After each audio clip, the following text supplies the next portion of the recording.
আসসালামু আলাইকুম। এখন শুনবেন সংবাদ শিরোনাম।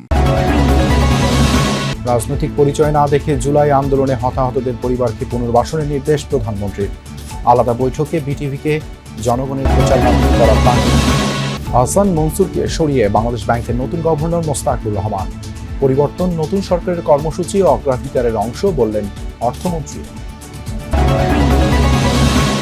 দায়িত্ব নিলেন নতুন আইজিপি আলী হোসেন ফকির। পুরনো পোশাকে ফিরে যাওয়ার দাবি পুলিশ সার্ভিস অ্যাসোসিয়েশনের। মানসিকতায় পরিবর্তনের তাগিদ বিশেষজ্ঞদের। অবশেষে কাল শুরু হতে যাচ্ছে অমর একুশে বইমেলা। এখনো প্রস্তুত হয়নি অধিকাংশ স্টল। মব প্রতিরোধে সতর্ক থাকবে পুলিশ ও সোয়াট টিম। আসসালামু আলাইকুম। এতক্ষণ শুনছিলেন সংবাদ শিরোনাম, এখন শুনবেন বিস্তারিত।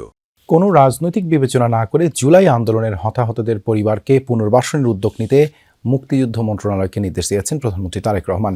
বিটিভিকে জনগণের প্রচার মাধ্যম হিসেবে রূপ দেওয়ার নির্দেশও দিয়েছেন প্রধানমন্ত্রী। সেই সঙ্গে তরুণদের মূল্যবোধ গড়ে তুলতে সামাজিক যোগাযোগ মাধ্যম ও রাষ্ট্রীয় গণমাধ্যমকে কিভাবে ব্যবহার করা যায় সেই বিষয়েও দিক নির্দেশনা দিয়েছেন তারেক রহমান। দিনভর বিভিন্ন মন্ত্রণালয়ের মন্ত্রীদের সঙ্গে বৈঠকে এইসব নির্দেশনা দেন প্রধানমন্ত্রী। কোটা সংস্কার আন্দোলন থেকে শুরু করে সরকার পতনের এক দফা, ২৪-এর জুলাই আন্দোলনের শুরু থেকে শেষ অবধি সমর্থন ও সক্রিয় অংশগ্রহণে ছিল বিএনপি। সরকার গঠন করলে জুলাই অভ্যুত্থানে হতাহতদের পরিবারের পাশে থাকার ঘোষণা ছিল বিএনপির। ইশতেহারেও জায়গা করে নিয়েছিল সেই প্রতিশ্রুতি। বুধবার সকালে সচিবালয়ে প্রধানমন্ত্রী তারেক রহমানের সভাপতিত্বে বৈঠক করেন মুক্তিযুদ্ধ বিষয়ক মন্ত্রী ও প্রতিমন্ত্রী। বৈঠক শেষে প্রতিমন্ত্রী জানান, মুক্তিযুদ্ধ মন্ত্রণালয়ে আলাদা জুলাই অভ্যুত্থান বিভাগ খোলা হয়েছে। অন্তর্বর্তী সরকারের সময় অভ্যুত্থানে হতাহত অনেকে সরকারি সহযোগিতা থেকে বাদ পড়েছে উল্লেখ করে তা পুনর্মূল্যায়নের কথাও জানান তিনি। জুলাই ফাউন্ডেশনের অতীতের যে কার্যক্রম রয়েছে, আপনারা জানেন যে সেখানে একটা বড় অঙ্কের একটা ফান্ড সরকারের তরফ থেকে দেওয়া হয়েছিল। তো সেগুলা ঠিক মতো অ্যাপ্রোপ্রিয়েটলি ইউজ করা হয়েছে কিনা এই বিষয়গুলো জানতে চেয়েছেন, এবং সামনের দিনে যে জুলাই অভ্যুত্থানে যারা আহত হয়েছেন, শহীদ পরিবার রয়েছেন, তাদের পুনর্বাসনের বিষয়টি সিরিয়াসলি যে সরকার দেখছে সেই বিষয়ে আজকে অনারেবল প্রাইম মিনিস্টার আমাদেরকে ডেকেছিলেন। দুপুরে প্রধানমন্ত্রীর সঙ্গে বৈঠক করেন তথ্যমন্ত্রী জহিরুদ্দিন স্বপন ও প্রতিমন্ত্রী ইয়াসের খান চৌধুরী এবং স্থানীয় সরকার প্রতিমন্ত্রী মীর শাহে আলম। বৈঠক শেষে প্রধানমন্ত্রীর বিভিন্ন নির্দেশনার কথা গণমাধ্যমকে জানান তথ্যমন্ত্রী। বিটিভি এবং বাংলাদেশ বেতারকে কিভাবে আমরা জনগণের কাজে লাগাতে পারি সে বিষয়ে উনি দীর্ঘক্ষণ কথা বলেছেন, এবং উনি সবচেয়ে বেশি গুরুত্ব দিয়েছেন যে বাংলাদেশের তরুণ প্রজন্মের জন্য মূল্যবোধ গড়ার কাজে আমাদের সরকারের অধীনস্থ সমস্ত প্রচার মাধ্যমকে আমরা কিভাবে কাজে লাগাতে পারি। ডক্টর আহসান মনসুরকে সরিয়ে বাংলাদেশ ব্যাংকের গভর্নর হিসেবে নিয়োগ দেওয়া হয়েছে মোস্তাকুর রহমানকে। বিকেলে এই নিয়ে প্রজ্ঞাপন জারি করে অর্থ মন্ত্রণালয়। মন্ত্রী বলেন, নতুন সরকারের অগ্রাধিকারের অংশ হিসেবেই পরিবর্তন আনা হয়েছে বাংলাদেশ ব্যাংকে। এর আগে দুপুরে সংবাদ সম্মেলনে বিদায়ী গভর্নর আহসান মনসুর জানান, বাংলাদেশ ব্যাংকের অর্জন ব্যর্থ করতে একটি কুচক্রী মহল কাজ করছে। এতে যোগ দিয়েছে বাংলাদেশ ব্যাংকের কর্মকর্তারা। নিজের পদত্যাগ নিয়েও কথা বলেন তিনি।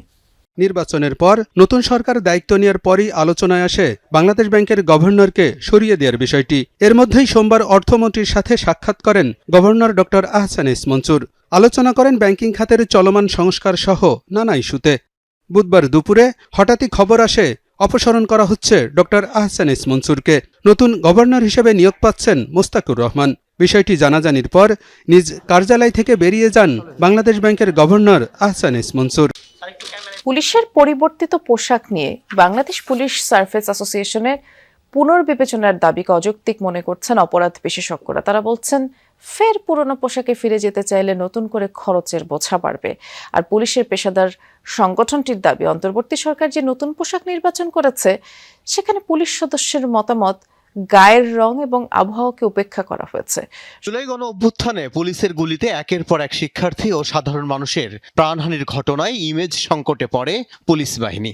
সেই পরিস্থিতি থেকে উত্তরণে বাহিনীটির সংস্কারের উদ্যোগ নেয় অন্তর্বর্তী সরকার। পুলিশ সংস্কার কমিশনের সুপারিশে গেল বছরের নভেম্বর থেকে নতুন পোশাকে দায়িত্ব পালন শুরু করে পুলিশ সদস্যরা। সে সময় সব পুলিশের জন্য একই পোশাক চালু করা হয়। বৈষম্য দূর করতেই এই উদ্যোগকে সাধুবাদ জানায় বাহিনীটি, যদিও সমালোচনা করেন কেউ কেউ। আমার পোশাক আমার প্রাইড, সো যখনই আমি যে পোশাক পরি না কেন সেই পোশাকে আমি সেই প্রাইডই ফিল করব। নতুন পোশাক গায়ে ওঠার মাত্র 3 মাসের মধ্যেই পুলিশ কর্মকর্তাদের সংগঠন বাংলাদেশ পুলিশ সার্ভিস অ্যাসোসিয়েশন ফের পোশাক পরিবর্তনের দাবি তুলেছে। নতুন যেটা দিয়েছেন এটা তো আসলে কোনো গবেষণা অথবা জনমত যাচাই ওটির মান কীরকম, ওটি হচ্ছে যে একটা বা দুইটা ওয়াশ করার পরে ওই কাপড়ের আর কোনো ইয়ে থাকে না, মানে রংটাও থাকে না এবং কাপড়ের যে স্ট্যান্ডার্ড সেটা থাকে না। তো পুলিশকে তো আপনার সারাক্ষণ অন ডিউটি থাকতে হয়। সমাজ ও অপরাধ বিশেষজ্ঞরা মনে করেন সবার আগে পরিবর্তন আনতে হবে বাহিনীর মানসিকতায়। শুধু পোশাক বদলালেই পুলিশের আচরণে পরিবর্তন আসবে না। পুলিশের সাবেক কিংবা যারা এখন দায়িত্বে আছেন তাদের মধ্যে থেকে কেউ এটা প্রতিবাদ করতে পারলো না যে আমরা এই রঙের পোশাক চাই না। পুলিশের এই উপলব্ধি, এটা আমরা বলি যে বিলম্বিত বোধোদয়। এই বিলম্বিত বোধোদয়ের মধ্য দিয়ে পুলিশ আগের রঙের পোশাকে ফিরবে কি ফিরবে না সেটা সরকারের সিদ্ধান্ত। কিন্তু এতটুকু আমরা বুঝি এই দুই প্রক্রিয়া অনুসরণ করতে গেলে রাষ্ট্রের একটা বড় অর্থের অপচয় এখানে হয়েছে।